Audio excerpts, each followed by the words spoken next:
Yeah. All right, we are rolling. All right, y'all. What's this, man? Episode 3, Jex Podcast. Ladies and gentlemen, what's going on? I hope y'all are well. I'm here with the one and only, my man Gary Cowan. What's up, everybody? As always. Today's a good day. Well, I hope it's a good day for everybody that's watching today. Watching here, wherever you're at. We just got back last week from California. We were in LA, and man, it was an inspiring trip because we got to spend some time with some of our mentors. We got to link up with some of our business partners. We went and got a crib out in LA for a couple of days, man. It was really good to just kind of unwind. It was good to, get some new knowledge. It was good to, I don't know, it was kind of felt like a reset. It's kind of good to get out. Reset. Yeah, for sure. We got to, because for the majority of us, right, for the whole, quarantine, we've been stuck in our four walls, you know what I'm saying? So, I mean, I did take like 2 trips prior to that, but still, it wasn't. Last time I flew before that was February. That's Houston. So going to Vision, right. That's crazy. Yeah, I went to New York twice, and then I went to LA once before. Back to back. Yeah, before they still looking for you. Who in LA? They looking for me in LA. Quarantine you. Oh. So there was this thing that was going on that they said that, if you went to New York, you had to like stay there for 14 days in quarantine, which I did. I did do that. Thank God everybody's safe and well, and everybody, was able to, travel back and forth. But I want to know who the hell is really doing that though. Like who's really bouncing around back and forth 14 days, staying in a place and having a quarantine. Because I heard you even do that, like, in like London. London is, they have that same rule where if you go to London from another country, right, you can go stay there for 14 days, self-quarantine, then you can move about in Europe. Who's staying in a hotel room for 14 days though? That's what I'm trying to figure out. Like who's actually really doing that? And who's checking? Because here's what I got for 14 days. I ended up getting just text messages and calls every day. Every day I'm looking at my phone, New York City Department of COVID Relief. And I get a 5-minute voicemail every day. Hey, how you doing? This is the Department of New York State. Just want to make sure that we saw that you've traveled for 14 days. And then here's the dumbass shit that the New York City, tri-state area has too. So you fly into JFK. Oh, they got the COVID. They got the COVID CDC soldiers. Office. They got the officers, the CDC officers just waiting right there for you. As soon as you get off the plane, you got to fill out this paperwork, right? First of all, nobody's checking this shit. I was probably the only dumbass that gave my real information. I put my real name, real address, real all that stuff. And then I'm like, then they said, how long you staying there? I said, the paper said I got to stay for 2 weeks, so I'm just going to write 2 weeks. I remember hitting up Javed, asking our boy Javed, because he had went up there the day before me. And I said, what you put on this paper? He was like, I just put 2 days. I put 2 days, and then I just got a phone call every day. But I was saying the dumbass shit that they got going on in New York, the tri-state area is you could just go fly into Newark Airport in New Jersey, which is actually closer to Manhattan than JFK is. You walk off the plane like it's like you in Tulum. There's no rules. There's no rules in getting off in Newark. You know what I'm saying? So I don't know what they got going on up there, but I hope everybody's safe. Hey, listen, you must quarantine. Make sure that you quarantine. I'm not, give you real information. Yeah. Yes. And make sure that you quarantine. Because I didn't say I did not. I'm just saying I did, but make sure that you do the same as well. But we went, and LA didn't have any restrictions when we went over there, so everything was cool. Man, how you felt about that trip, bro? Like I said, long time I haven't traveled, so it's well needed to get out. But as you say, business partners / family. Mm-hmm. These are business partners that were friends before business, right. Closer now. It's been a while since a lot of us have been in the same room together. So it was a real good feeling to have everybody in the same room, haven't seen each other in a while, but also being able to add value on top of that. So I enjoyed it. Mm-hmm. I usually feel like sometimes things like that is hard to put together. It's hard to book. But then when you finally do it, you're like, damn, I felt good and thank God we did it. Mm-hmm. Mm-hmm. So it was dope. And that what you just touched on, well, what's one of the things I wanted us to, chop up about, because, there was a lot of things that were going on during, last week. So last week for us, I don't know when you're watching this, but last week was election week. And, first of all, the point of getting away like the way we did, especially for our business, it was really to, reset mentally and, do some things, learn some things that we can go ahead and do differently so that, we end off the year on a positive note, business wise, going into the new year. And start 2021. Start 21 the right way, business wise. And to create that type of environment, you need a lot. Excuse me, let me rephrase. I don't think you need a lot, but I think sometimes, especially with what's been going on in the world, I definitely think it was necessary to do that. But it was very easy. It would have been really easy for us to find a reason to not do it. So I felt like we was forcing it. Yeah. Sometimes you can feel like you're forcing it. Right. And for us, I know when I was looking at places and, the idea popped up in my head maybe like a little over a month ago, or probably like a month and a half ago. And I reached out to, one of our mentors, a guy named Mr. Holton Buggs. And I asked him, I was like, man, I think we need to get away. We need to go and we need to find a place. I think we should go in LA and, just kick back a little bit. And I want you to come if you can, drop some words. And he agreed. And he said, yeah, sure. You know what? I do agree with you. And I think you should do that. And, we went ahead and decided to do it. And I went to go look for a place. And, even with that, like, for example, the idea of looking, for a place that would be, I would say, it will create the environment that will be rich enough for us to feel like, we went away and did something special, because I didn't want to go rent a, Airbnb and we were all like on bunk beds and we don't change, Right. I feel like we at, Auntie Teresa house, and we don't change the environment. We wanted to have a completely brand new feel of the environment. We wanted the view, we wanted all the stuff, because all of those things play a part in your mind. So obviously the spot was expensive. So starting with that, the place was very expensive, right? Number two, I find out after I book, maybe like a week or two after, I'm like, oh shit, we get there on election day. Completely forgot. I thought election day was November 3rd. It was November 2nd. And I was like, damn, I tried to call up and try to see if I could switch the days. They were like, nah, somebody already got the day after, so you can't switch it. So there it goes, right? So we have two reasons that, we could have been like, what, now is not necessarily the right time. So the first reason was the price. Second reason was timing of it. That day was election day, and the way how, social media in the world will have you, election day, we thought it was about to be the purge. You know what I'm saying? I was about to go down on election day. And then what will be some other things, man? I just think that just the traveling, getting out COVID, there, right? We thinking like we're about to be in this house. Who knows what the hell this person was doing, that person was doing. Exactly. So we ask everybody to, be mature enough and travel, yeah. Make sure that, you're not coming over there bringing something so we all can get, take that back home to the families. Go drink that Clorox like y'all man Donnie been telling y'all to do. Nah, but we had a lot of different reasons why we didn't want to do it, but it was just another one of those things where I've kind of like, trained myself to, if I don't feel like doing something, and I know that the reason why I'm doing it is going to be for a good cause. If I don't feel like doing it, that means I really should do it, because it goes into the saying, you've probably heard me say this before, but whenever you want something of significance, God is going to test you to see how bad you really want it. And I definitely felt like a change was needed, for the group. And I felt like it was important to go against the grain. So COVID was going on.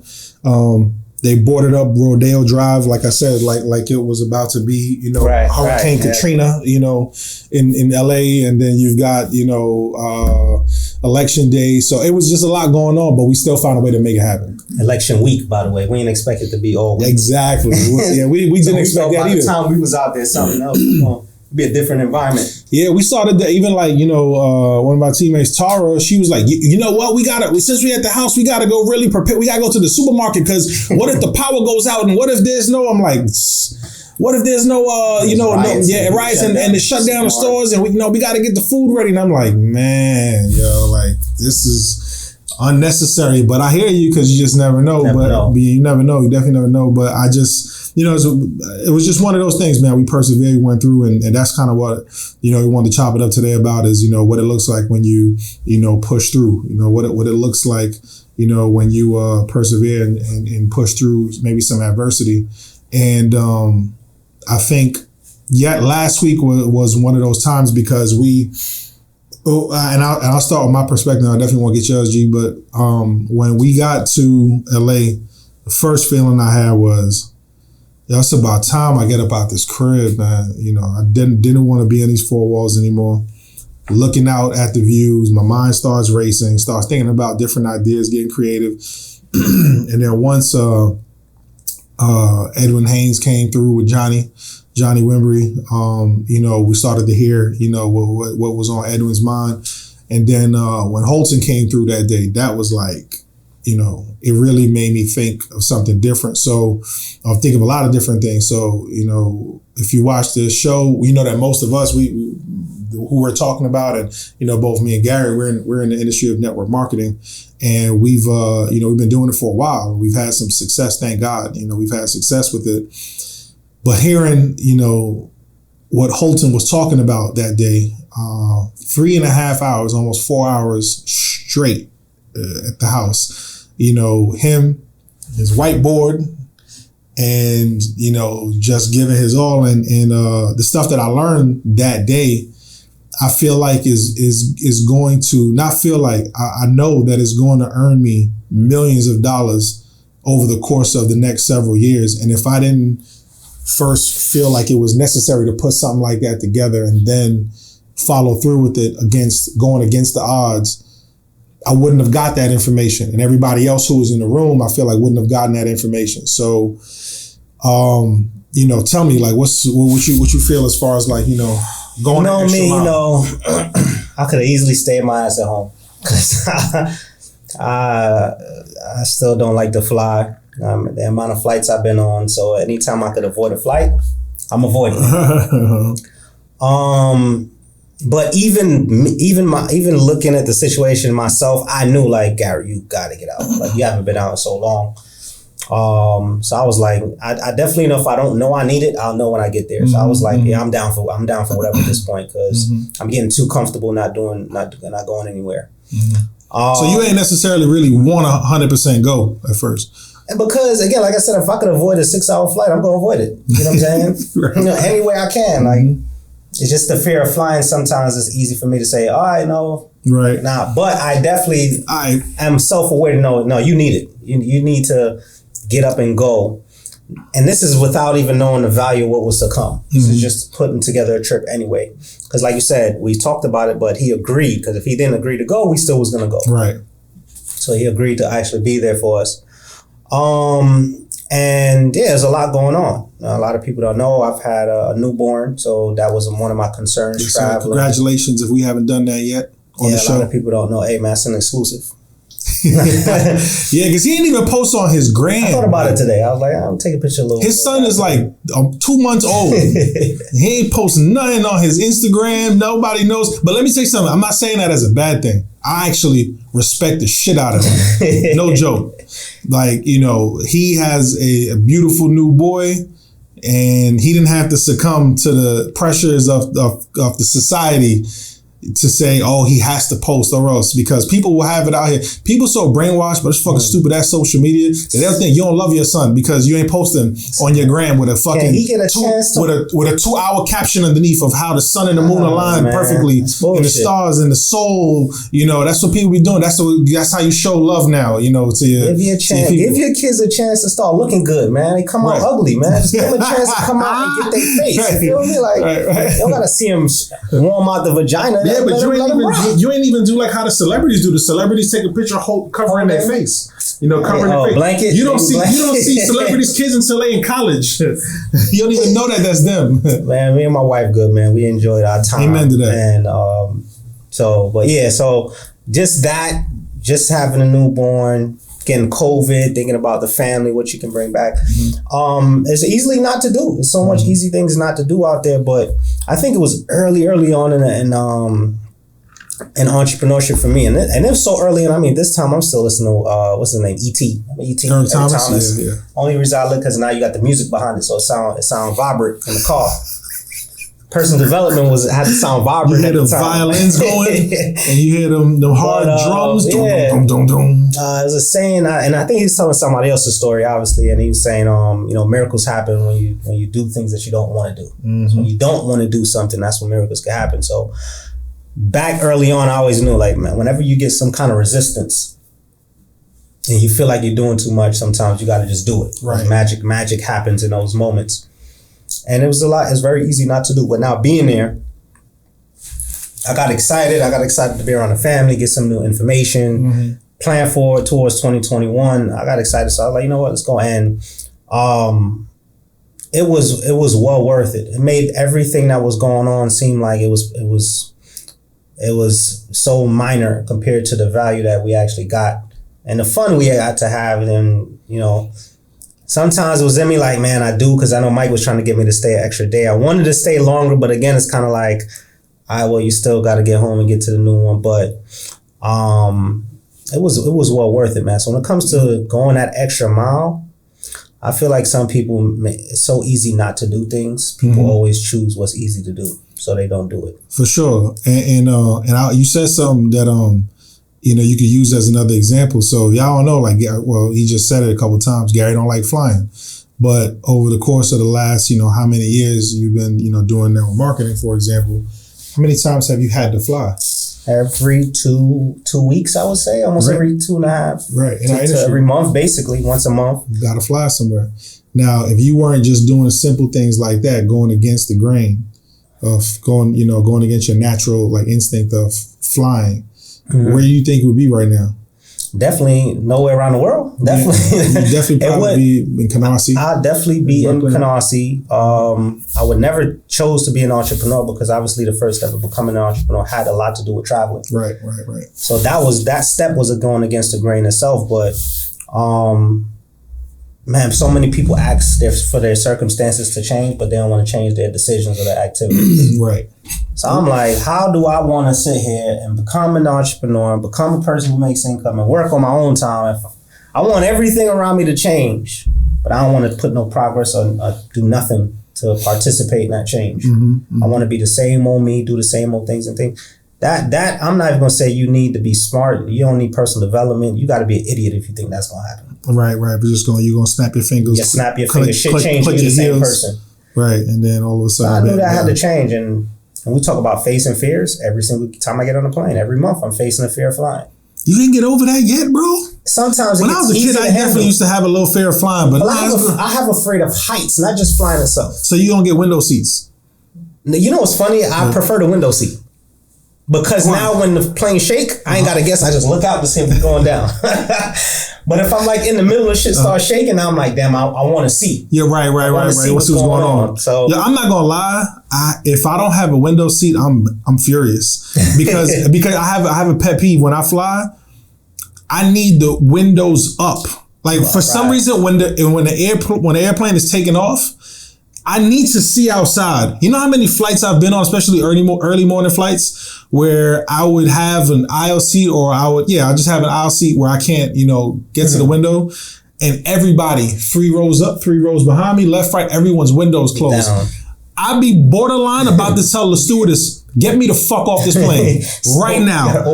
Yo, tell the pilot to open this door now, unless somebody open up a window. I don't know what it is. And then once the plane is up in the air, I don't care. It could be off forever. Like the windows can be down for, and it can shake and do all the stuff. But when it takes off, I need those windows open, like please. So when I don't, there's times where the flight was so packed that I couldn't get a window seat. I changed the flight. Nah, can't do it. So it's like for me, having the windows up, because I know when you get the shake, I'm expecting because we're going through some clouds or some shit. So I just want to make sure your mind's going racing. You think the oxygen mask about to drop soon as that shit happened to me before. So so I think for me it's crazy. Of heights. Right. Then now I'm in the air. That's where it comes. So it never really goes away, but it's easier to deal with. I'm not gonna act like it's always the same. It becomes easier to deal with, easier to fly. But even this time, I haven't flown since February. So it's like that fear is like, damn, it's uncomfortable a little bit again. Got you. And I feel a little shake, boy. Just hold on. It's a dear life. I feel like I want to stand up. Like I think if we could fly standing up, it'll feel like the New York City subways. Like you can just in the train. I think I handle it better if I could just stand up. But nah, man. But I told you, man. The trick is you got it. That's why I'm gonna give y'all a hack. Then y'all not gonna do it anyway, so I don't care. I give you the hack. I was telling you the other day when we came out there. Here is the hack. First of all, because I don't know anyone who likes turbulence. I don't like turbulence. Nobody don't like no turbulence. As soon as turbulence start hitting, your prayers start going up different. Some idiot told me it makes him sleep better when it's turbulence, like rocking him. He's full of shit, bro. He was probably in front of a girl. He was trying to make conversation sound cool. He's full of shit. There's no way you like turbulence. But the trick is, here's the hack with turbulence. Depending on where you're going, make sure that you fly on a bigger plane. So the planes you need to look for, and mind you, the type of plane that will be available to you when you fly, it's right there, like in the itinerary. When you book like the time you want to leave and the time you want to get back, the type of plane is there as well. You book a 777, a Boeing 777, or you book the Boeing 767. Those are the wide body planes. They got a narrow body plane, wide body plane. The wide body planes, they're bigger, therefore you don't feel the turbulence as much. So every time, like when you talk about 6 hour flights, 5 hour flights, anytime I go to LA, there's no way I'm getting on them little 777s, the little JetBlue size planes. I'm not getting on those. When you go and you see the plane, I got like the 2 seats here and 1 here. Shit, we in for one. We in for something. But but that's what I never get give caught. Me wings. I ain't no plane. I know. But I don't get caught by surprise with those because I see the type of plane beforehand. So I never. If I'm on those planes, it's because I had absolutely no option and I had to be at that location. Well, that's the only reason. That's what it was. That's right. We was going to these little rings. These little small cities. Yeah. But that's the hack. Get the bigger plane, and then if you can, get the upgrade, right? So that when you're on these bigger planes, the bigger planes, when you upgrade to business or first class, they're all lay flat beds. Trust me when I say the turbulence feel different when you laying down. Doesn't feel the same. The fear is a little, it's like, if this shit gonna drop, I'm gonna be comfortable at least. You know what I'm saying? I got my seatbelt on and, watching a movie, for some reason, when you're sitting upright, you ain't never lied. Listen, bro, when you're sitting upright like this and that plane is just going all over it, you start looking around and everybody else look nervous, the energy is different. When you laying by yourself and no one's around you, this ain't that bad. So that's the hack for y'all who don't know. Fly 777 or 767. You'll feel a little bit better. But again, it's always a hurdle to go and fly and stuff. But like I said, doing that, making that change to do that, get on a plane over and over, that changed my life in many ways. I've seen places I would never seen before. Met people I never would meet. Mm-hmm. And it opened up opportunities and doors I never would have. Right. So. Sometimes most of the time I would say now learning that going an extra mile, you can get a lot out of it. Mm-hmm. As you talked about. And I could tell you many times where it's like I missed out because I was being myself. Mm-hmm. I missed out because I was like, it's easy to sit this one out. When you say being yourself, you mean like being the introvert. I'm about to see, I was going for the word, or being the shirt behind the day. Check out my new website about to go up soon. We're gonna do a IG poll. Say, if y'all know Gary, do y'all think he's an introvert? Sean, you think he's an introvert? It's crazy. Glasses, you think he's an introvert? If you do that poll with most of the people that I grow with, they'll probably tell you yes. This guy he'll tell you no. But I don't know. I've known you for a minute, bro. I've never known you ever once in my life to know you to be an introvert. Ever. Like I've known you. We used to work at Foot Locker together in our late teens, early 20s. Yeah, so you're full of shit, bro. So when every time you say that introvert word, if I'm in the room, I have to make sure I press the button. The button. If I ask a person how we met, they can agree that I did not approach them. And you usually a good conversator, so you don't think twice and you approach people and talk. So most people are like, well, yeah, Gary didn't really introduce himself to me. I kind of walked up to him and introduced myself. I don't even remember how exactly we met. I just remember working at Foot Locker and cracking jokes. That's all I really remember. That's it. But being an introvert, for instance, for you, I remember the time you invited me to Vegas. Mm-hmm. It was you, Ja, a few other people. Y'all got that nice suite. This was when old boys and them when they hit that right, yeah. And I was like, I don't know why I didn't go. I think that was a great trip, by the way. And I missed one. That was great. That was great. But it's been many times. Many times I didn't go the extra mile, but I stayed comfortable and like, I'll sit this one out because it's easy to do. And I missed out. But I knew this was one of those things where I'm gonna see them posting and I'm gonna make sure I'm there. Right. Exactly. So, man, there's so many different things or different like scenarios that we could use for going the extra mile. But yeah, like when somebody's watching this, man, I really want people to, think about that. Like when you're... I'll give you another example too. Mm-hmm. As we talk about some of our partners was there. Some of the people that was in that house, I met them from doing the extra mile. For example, I remember this is when I was still in Brooklyn working at in Queens. I was at Con Ed. And my friend hit me up saying, hey, you know what? I got some people I want you to meet and talk some business with. I'm like, all right, cool. It was in Baltimore. I work in Queens. We were supposed to go and meet probably around like 7 o'clock or whatever case may be. And I was like, I got a 3.5 hour drive. The roads were shitty, weather was bad. And I literally had to get off of work, change my clothes, and just drive. And I did a 3.5 hour drive just to meet, have a conversation with them. They decided to become business partners with me. And you talking about as Nikki and the Mays? Nikki and the Mays, right. So now, even progressing and continuously grow a business with them, 3 times a week, I would have to go out into Baltimore and drive from Queens to Baltimore during rush hour. Because I get out of work at 3 o'clock in Queens and I got to drive through Jersey, Staten Island, going the extra mile. Like as many times I'm telling you, I sat at that Holland Tunnel entrance. That's no joke. For an hour, 2 hours at the entrance, not moving. And probably showed up and got to Baltimore maybe 4 or 5 hours later. You know what I'm saying? Like those are times I went the extra mile. Come back home that night. Had to come back home that night because I had work at 7 o'clock in the morning. So there was no sleepover and stay. No, I had to do our meetings. 11 p.m. or midnight, I'm heading back to New York, and I have to do it all over again the next day. And a lot of people would have never did that. Some of y'all listening, y'all would never do some shit like that. But that led to over 20 to 30,000 business partners in development, growing business and making a lot of income, 6-figure income and stuff like that. So that's where going the extra mile turned out to doing business in one of the most lucrative teams I have now, right? Which is in Jamaica. Still here, right? Still and here. A lot of the people in that room was from that extra mile. That's crazy.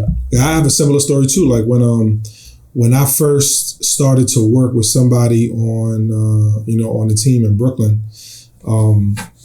That's when I was, for that year, I was living in Long Island. I was living out in Suffolk County, in Brentwood. And it was the same thing. I would get out of work at 5 o'clock. It's rush hour. An hour with traffic, without traffic, 45 minutes solid to go from where I was living at into the city or into the boroughs. Rush hour traffic, we talking almost 3 hours. It was like 2 hours and 40 something minutes one way. Get there, and I would do 2 to 3 presentations back to back to back. And then the person who I would be doing these meetings for, I remember there were a couple times where she would, after the meetings were done, she would say, oh, I got somebody else I want to show. Some of these people will be in Jersey. I worked all day. Right. I did these meetings standing up. When I'm talking about meetings, I'm in front of a room with a PowerPoint clicker doing a PowerPoint presentation. Talking all day. Exerting all this energy. Then she would tell me, I got somebody, a couple times, it was her family members that was in Jersey, go to Jersey for them to say no, and then go back home in Long Island that night to redo the same thing. It's funny. So it's like, similar stories, but then look at the turnout. And that's the thing too. So like when we talk about going an extra mile, it's like, it's doing it for like a period of time. You know what I'm saying? And I like being in a situation where we've seen it a couple times happen where, you just stick it out, do a little bit longer. You never know what happens. And those same meetings that I were doing, what they also did was, fuel healthy competition within my own organization with another group that when they saw me doing that, it was burning them up a little bit to want to go do something on their own, and then look what happened. Exactly. Set the standard. People like, oh, I could, because sometimes people feel like they need permission to go the extra mile. Exactly. Like, oh, I could do that if you want to do it. So Exactly. it's okay to drive 4 hours. Exactly. To go do a meeting. I'm not crazy. Mm-hmm. And thinking about those times, it's like, yo, those days where it seemed like, yo, this is wild. It paid off long term, you know. So now, like, you know, we're in a new company. Mm-hmm. We've had to bring back those same elements of going an extra mile. We can see the difference in what it's been able to do. Like, even so last night, as a good example, weather was bad, rainy, super rainy yesterday down here in Miami, remnants of like a tropical storm or whatever the case may be. And I'm looking at my paperwork that I've got, looking at, okay, cool, here's who I'm working with tonight. I'm looking at my calendar that I got on my phone. Okay, I've set all these meetings up. And I realized yesterday, I was like, yo, I just set 4 straight presentations back to back to back. I didn't realize, but they were pretty much an hour, you know, back to back to back consecutive.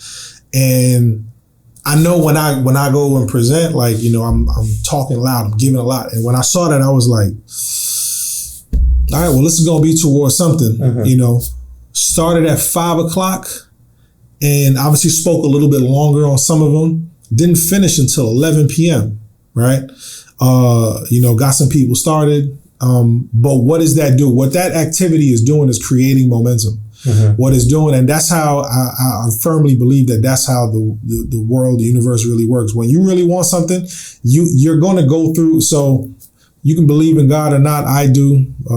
You know, Gary does. Here's my take. When you ask for something, what's going to happen is just like you're gonna get into a line. There's gonna be a line that you have to now get into your request line. So you say, man, I want to make more money. I want to be able to travel more. I want to be able to do all these things that I wish I could do. I know I'm here for more. I know I'm here for a certain reason. So when you make this request up to the higher power, here's what happens now. You go in the line. And once you get in the line, he's like, okay, cool. When I get to this person, I have to now filter them. You're going to go through a filtration process. This is my thing, because at the end of the day, everybody asks God for something. Everybody wants more. You pull out 10 people out of the street right now. You ask them, would you like more of? And they got something to end that sentence with. Everybody wants more of something.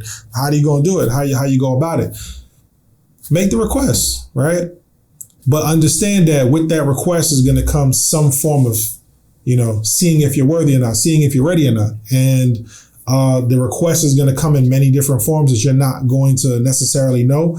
I'm just telling you, something is going to happen where you are going to now have to understand you're going to be tested. I always say, I feel like God has this filtration process he puts into people, because if he does not have it, then everyone, you know, it's going to be like a genie, right? You ask for something, you're going to get it. And, you know, pretty much saying that if you don't understand it, there's something that's going to come along in the form of resistance. When you ask for something, then you're always going to fall short at the hill. You ask for, listen, man, I just made this decision. I am going to go and, you know, put everything in my power right now to just build my business to another level.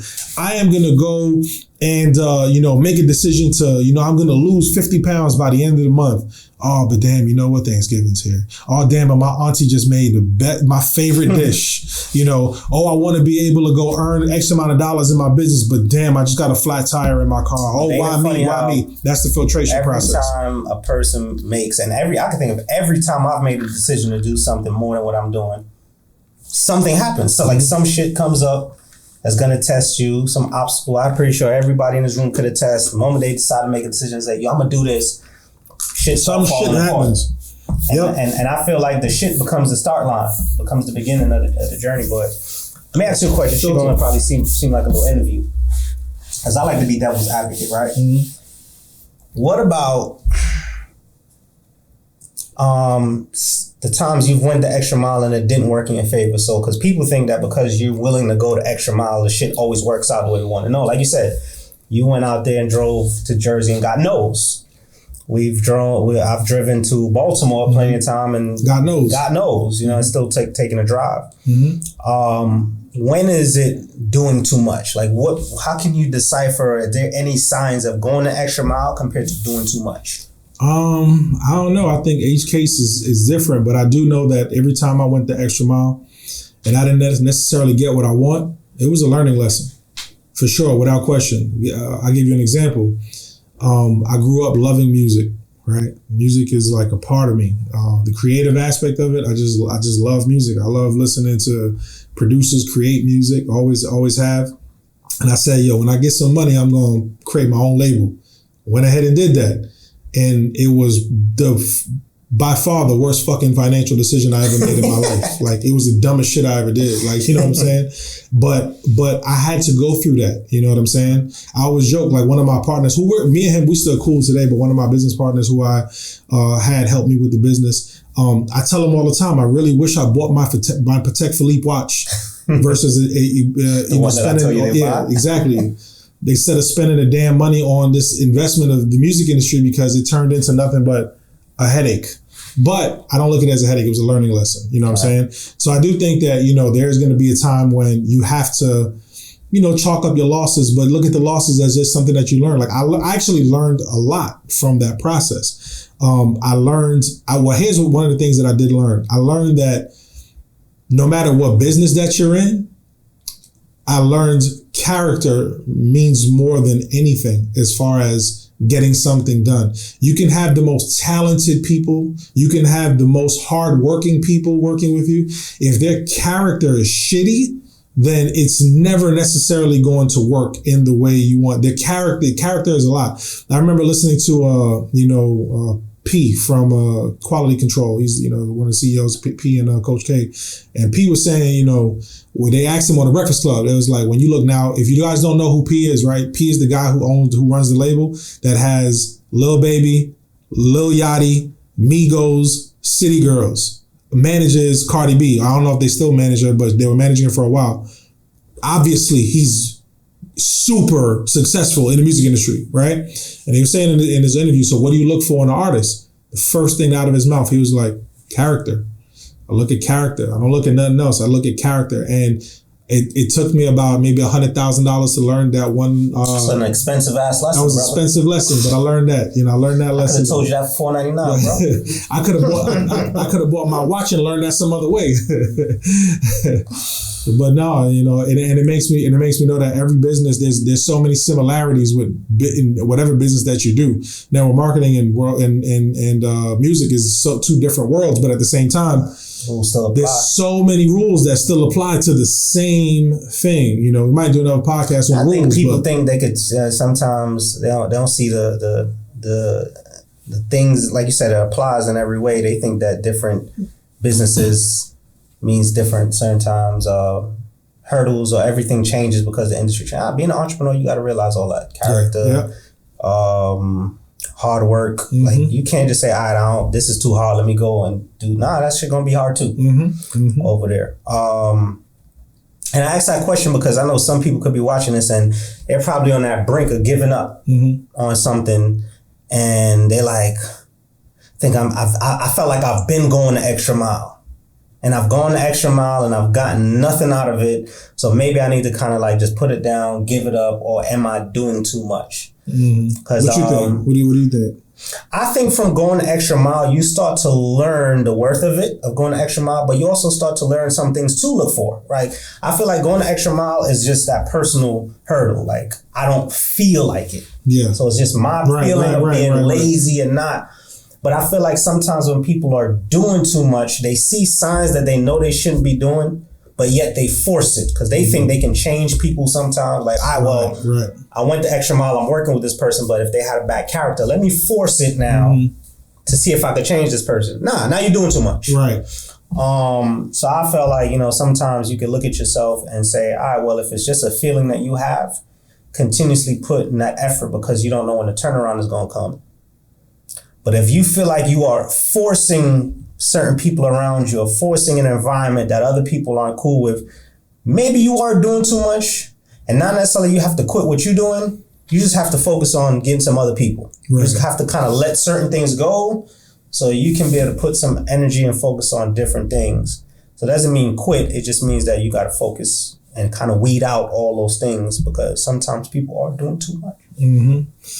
And also, even in doing too much in terms of you got too much shit on your damn plate where you can't focus. Right. That's another thing I just thought about Where some people like, well, you know, I got to make this, I got to do all that. I'm trying to collect all bags. Right, you end up collecting all bags and trying to get all bags. The pennies you can, but yet you don't get nothing. Yeah, you get nothing out pennies, of it. right. So sometimes you don't get a chance to focus on giving that one thing the extra mile that it needs, because now you focus on too many things. Again, give that LeBron analogy you gave me the other day when we was on the phone. Remember we were talking about forgot what we were talking. I don't want to say. I remember the story, but I want you to say it because you said it the other day. What was talking about? We were talking about pretty much the same subject when people trying to just grab too many bags, they're trying to do too many things, and they don't realize. Well, I was pretty much saying, I was like, yeah, people don't really realize that when you do something to fuck up your main bag, you kind of almost lose the leverage that you have to get the other bags. And you were saying like LeBron's.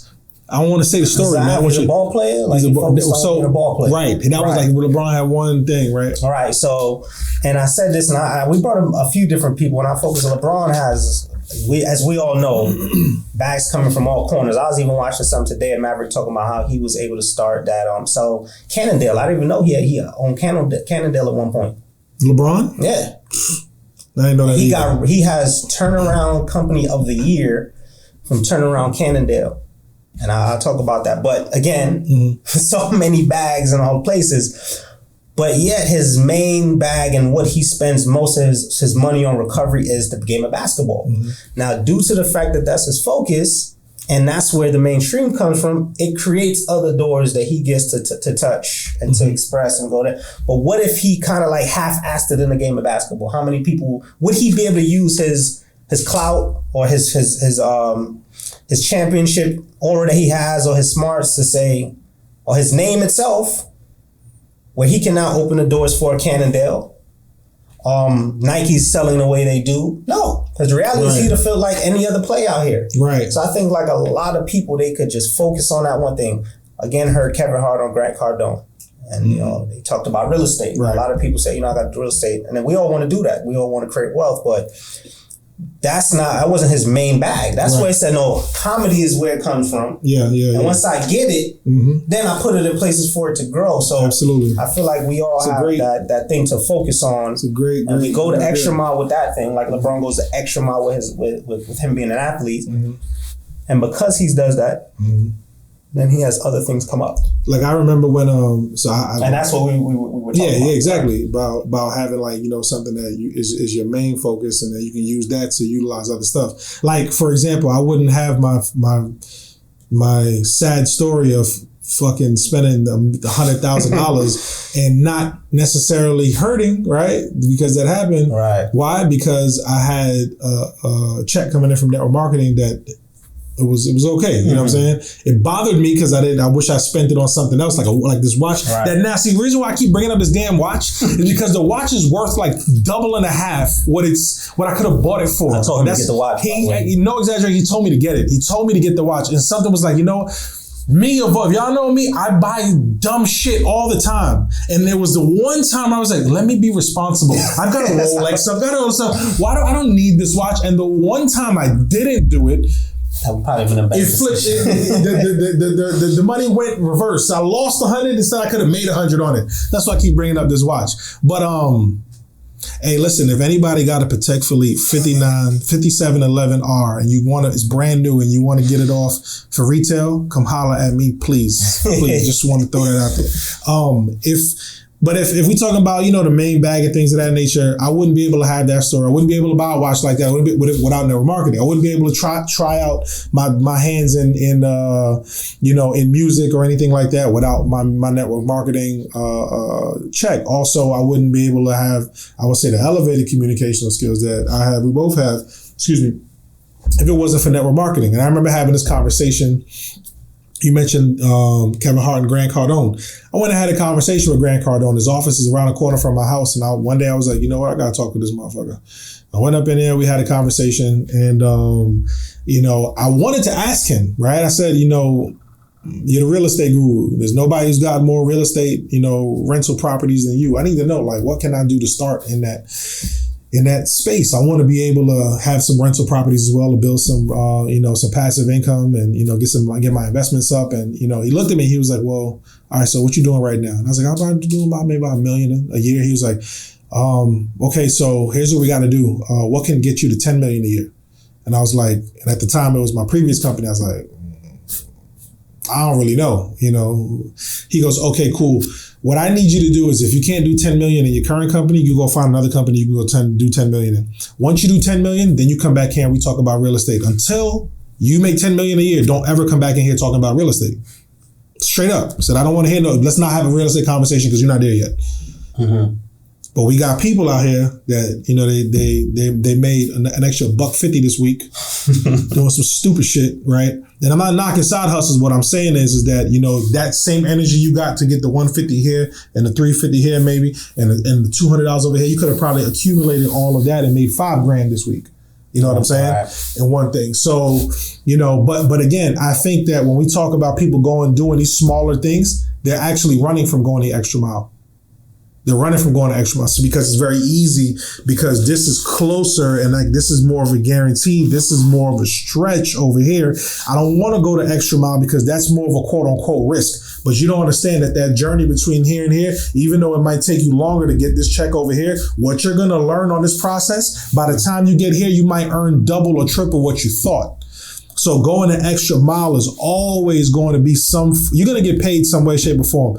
Like I said, in my one case where, a lot of us have many different stories of we go the extra mile and don't go the way we do, but we always learn something. Even though I lost $100,000 on that situation, I learned other things as well that allowed me. Lesson. Yeah, I learned stuff that now I'm going to move forward with that knowledge with other businesses that I do, you know what I'm saying? But I needed to go through that experience. Me losing that $100,000 in that time frame, that might have saved me from losing $1 million, in the future, doing something else. Mm-hmm. So never be afraid of going that extra mile because of what you might lose, because the reality is that you're not trying to go towards that extra mile, worrying about what you might lose. You're going to stay here and lose more than you ever imagined. Right.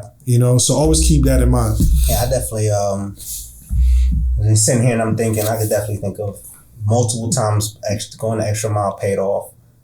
I really can't, like you said, I can't really think of when it didn't. Mm-hmm. Even when I felt like at the time shit wasn't going the way I wanted to, I could still go back and say, damn, well, because that happened, the next time I tried something similar, I had to do it again.